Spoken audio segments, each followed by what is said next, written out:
ابدی هستند، اینا ابدی میکنند. الله جل و علا شأنه عاقبت کار ابلیس در سوره شعراء آیه رقمی 95 و 96 بگن استعیذ بالله فکبکبوا فیها هم والغاوون. کبکبوا از کعبه گرفتن و معنای سرازیر یا صدقه خریدن. آن روز واقعا سرازیر و سرازیر خریده می شوند او انسان هایی را که در راه کج ابلیس بودند. بعد از او جنود و ابلیس اجمعون سپاهیان ابلیس می بیارند و یکدیگر سرازیر میکنند. جنود اگر جندی انسان صاحب صلابت قوی، انسان‌های خیلی دارای مشق‌های کلام، انسان‌های جسور، انسان‌هایی که نه از شیر می‌ترسند، نه از گرگ، نه از گرمی و نه از خنکی. او را عرب میگه جندی، ما میگیم سپاهی. شیطان با آنها می‌خواد داشتن می‌ترسیدیم ما. انا همورا میگه همش بیاریم سرازیر دیدگی هست نه چقدر آدم دست طرف پوش میبرن میبردارن. اینا همه اینها سیغه‌های قرآنی هم. همه همین سپاهی استفاده میبرن. قرآن میگه سرازیر میخوان میبیارن یک تا به یک اونها. اگر جند از جندی یا جنود جمعش بشوند سپاهی‌های شیطان. اگر به اجناد جمعش نه اجناد شهرها بشوند، یعنی که جند لشکری های ابلیس، سپاهی های ابلیس، همه اینها را میبیارند. از این آیه مبارکه معلوم شده که شیطان با تمام جندش و پیرواش و سپاهیاش و محکمه سودی خدا کشیده میشد. همه ابلیس ها کشیده میشدند. عاقبت کار شیطان در سوره نساء آیه رقم 121 الله جل و علا شأنه امر میکند اعوذ بالله من الشیطان الرجیم بسم الله الرحمن الرحیم یعیدهم و یمنیهم و ما یعیدهم الشیطان الا غرورا. شیطان به شما میبیاید، شما را امید میبیاید، شما را امید میتید. چخیلی که انسان امید میتید، خدا آدم امید میتید، شیطان هم میومد از انسان امید میدادن. یعیدهم باز میگردن شما در امید میتید. قرآن میگه و ما یعیدهم شیطان یگان امید ندارد، یگان وعده ندارد، یگان بازگشت ندارد به شما مگر اینکه فریب کنید. مقصدش همین. بعد او میآید اولئک مأواهم. این شیطان که پیرواش مأوا از عوا گرفته به معنای چی میگن؟ باششگاه و جای ابدی. یعنی این شیطان که پیرواش باششگاه ابدیش کجا بوده؟ جهنم. عاقبت کار شیطان چی بوده؟ جهنم ولا یجدون عنها محیصا. محیص به معنای چی؟ مفر. دیگر از جهنم جای گریز ندارن. جهنم در ابلیس خیلی پیرواش ابدی بوده، جای محیص نبوده. محیص چی نمیگن؟ مفر، جای گریز نداشته.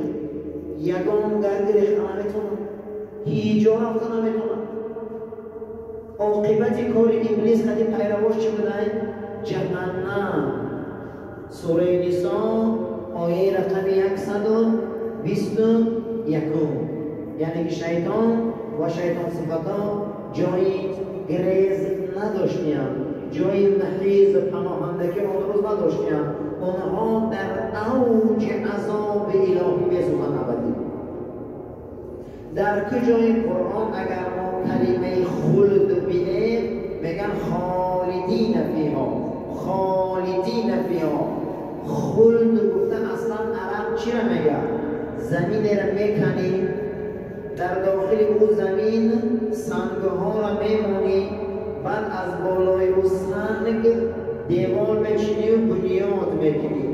درون زمین در سنگی بودگه عرب خلد بگه و خون فوندامین بگه همون سنگ درون زمین اگر هیچ کس چخم نشود 1000 سال هم بیسه سنگ قدرت نداره که ایجاش مجمع درون زمین بسته تا یکان سیبی نبیه یا درون زمین رو نگیره خدا میگه که دو زختی ها رنگ همون سنگای درون زمین هم میستن جمیدن نمیتونن تا رحم خدا نبیاد حق شما تا یکان بخشش دعای نبیایم که اونها رو چکار نکنن خلاص نکنن حضرت حسن بصری روایت میکنه که زنی به نزد حسن بصری آمد حسن بصری را گفت که دختری جوانی داشته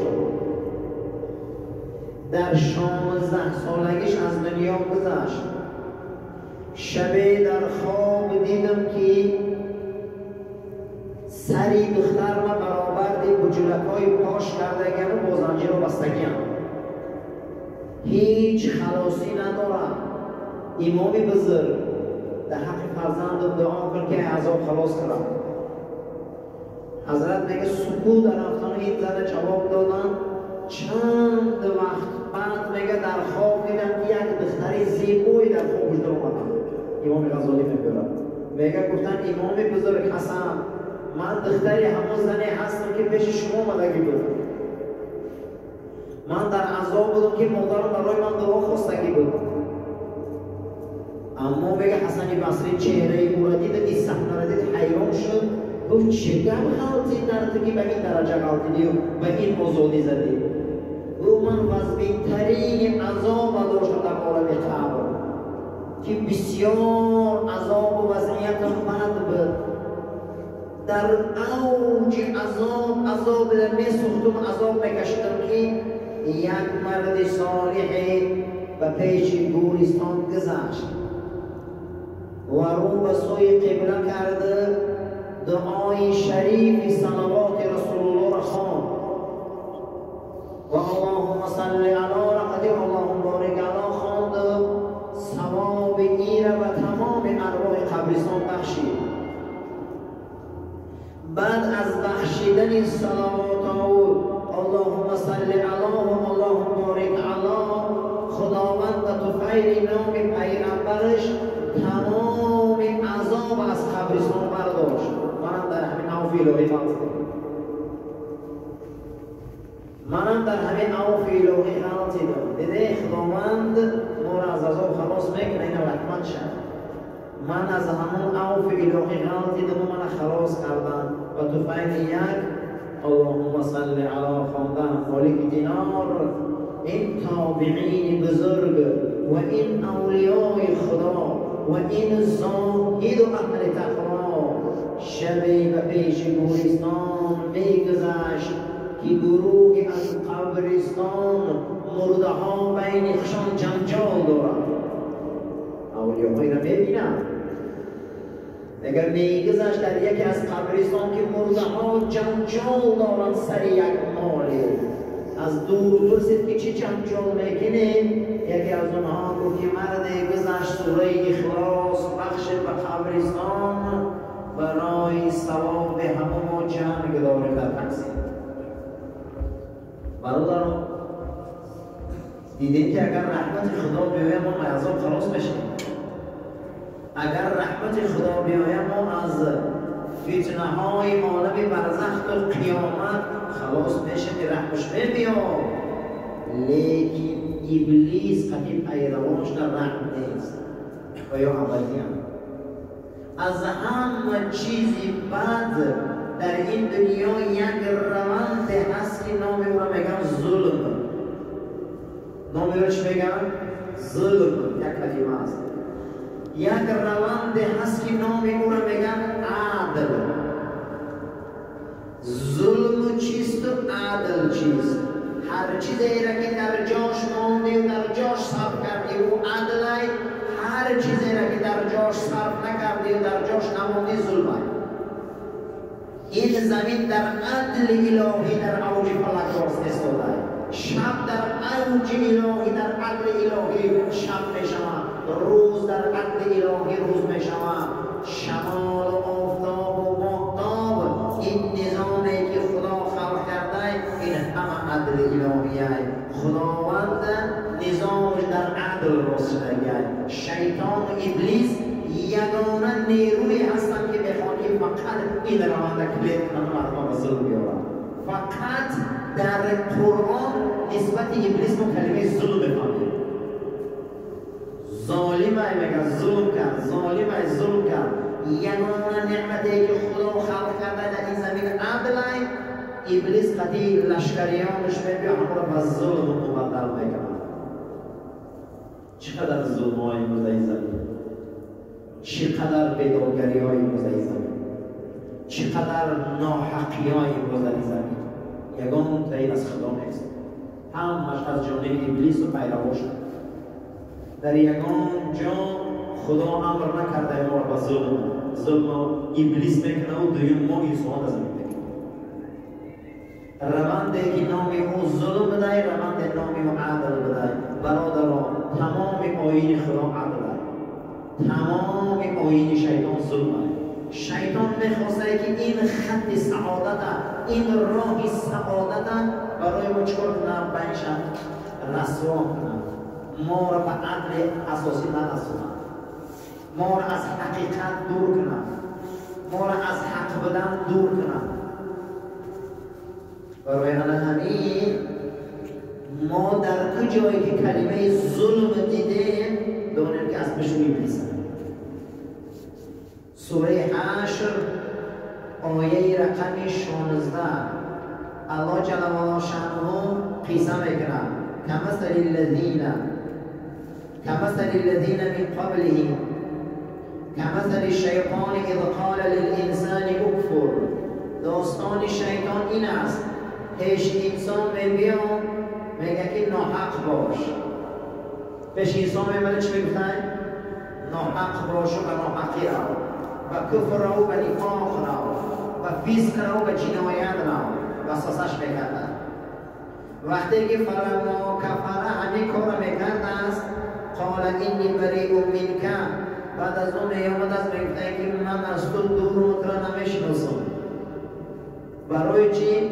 اینی اخاف الله رب العالمین، من از خدا میترسم. خود ابلیس میگفته من از خدا میترسم. تو خودت گفته تیار بدی خمه یک وسوسه کردم دست به گوشی آمدی. من یکون چرا تو نه رحمتم، نه سلطانتم، نه ترا رزقیتم، نه خلق کننده. خیلی گفتم خود درفتی، بعد از اون اجرا کرده جنایت، اینی اخاف الله من از خدا میترسم. خودت بدانی اعمال رو دوام آید. وما كان عاقبتهما انهما في النار. عاقبت شما ای ابلیس و پیروان کجا بودن؟ نار، جهنم. عاقبت ابلیس و پیروان در این آیت چه بودن میگن؟ جهنم. خالدین فیها، در او جهنم ابدی هستند. و ذالک جزاء الظالمین. حنبیه میگه جزای ظالمان. هر کسی که حقیقت ناحق کنه ظالمه. هر کسی که در نظام طبیعی، در نظام عقلی و اخلاقی و منطقی، در نظام الهی چپ شود ظالمه. کسی که انا همین چپ شود چه ظالمه. ظالم کی را میگفتیم؟ در نظام حقیقت طبیعت شریعت چطور میشود. اگر ما گوییم که امروز دوشنبه یک انسان یک روی کنه که سه‌شنبه روز ظالمه، چون نظام طبیعت تغییر داده است. میگه برادر دوشنبه من میگم سه‌شنبه. اگر کسی گویه که گوشت خوک حرامه، ایش میگن حلاله، این ظالمه. شریعت نظامش چطور است؟ گوشت طبیعت نظامش چطور است؟ اگر یک انسان از روی عقل گوید که روشنی که آمده ای آمدن آفتاب، یک انسان میگه نه این روشنی از آفتاب نیست. همین نیست گفتگی انسانش ظالمه، برای که روشنی زمین ای آفتاب. این همین از ظلم برادر. همین ابلیس می اومده که انسانها رو با ظلم دعوت کنه، با ظلم وادار کنه. حتی که جناب پیغمبر صلوات الله ربی و سلام گفتن در محلی دوستداری فرزنداتان ظالم نباشه. گفتن چیکاره فرستاده خدا؟ گفت اگر توفه گرفتنی همش یک گیری، آغوش کردنی همش یک آغوش کنی، دوست داشتنی همش یک دوست داری. اینچه از این بالا نکنی که شما در ظلم برید. از دوستداری فرزند از دیدگاه اسلام اخیر باید باشه. همه اون فرزند اینچه هیچ باید بالا نکنی. بسیار امروز باید ما احتیاط کنیم که ابلیس در چی می آمده است؟ فقط ظلم. عاقبت چیست؟ ما دیگه صحبت کردیم که عاقبتی کاری ابلیس. عاقبت از اگر عقبه گرفت، عقبه به معنای پشت میشود. وقتی که انسان میگن که ای عقیب بیا، نفر کلمه است یا عقیب.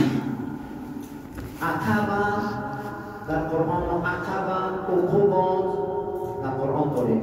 عقیب، عقبه، عقوبات. عقیب، عقبه به معنای چی بوده؟ پشت است. اگه انسان چی میگن؟ عقیب بار عقیب میگن. عقیب یعنی پشت پا. در همین جا عاقبت کار ابلیس یعنی که پشت همین کار ابلیس چی بوده؟ جهنم. پشت کار شیطان چی بوده؟ ظلم. هر یک چه پشتش یک چی هستن. عقیب کار ابلیس ظلم بوده. عقیب کار ابلیس در پشت چی بوده؟ جهنم. عقوبات به معنای عذاب. میگه که عقوبات الهی، عذاب الهی، خاری الهی. اکنون امروز ما عاقبت کار ابلیس و ابلیس صفات را شناختیم. در کجایی که شما ظلم بینید داره که ابلیس هست.